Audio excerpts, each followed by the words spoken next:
মামা কি করছো? এই যে সকালবেলা দোকানটা খুলে একটু চা বানাচ্ছি, সবাই মিলে একটু চাটা খাবো।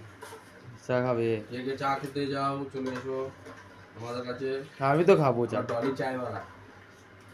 বুঝেছো মামা, আমি তো চা খাবো। হুম, সকালবেলা চাটা না খেলে ভালো লাগে না, ভালো লাগে না, ঘুম থাকে।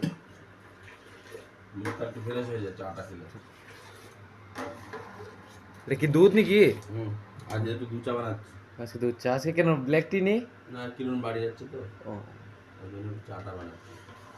ব্ল্যাক টিটা বেশ ভালো ভাই। কিন্তু ব্ল্যাক টিটা খেলে ভালো। দুধ চা খেলে সকালবেলা গ্যাস্ট্রিক হয়ে যায়। বলছি কিরণ চলে যাবে নাকি আজকে? হুম, আমি যাবো তুমি কবে যাচ্ছ? অক্টোবর অক্টোবরে যাচ্ছ নাকি? 16 তারিখ। বাপরে, তুমি দেখি ডলি চাইওয়ালার মতন উপরে উঠাই দিচ্ছ। বাহ, তুমি তো ফেমাস হয়ে যাবে এরকম বলে। এই মাস মানে বাড়ি লাইন পড়ে যাবে, গাড়ির লাইন। ঠিক আছে।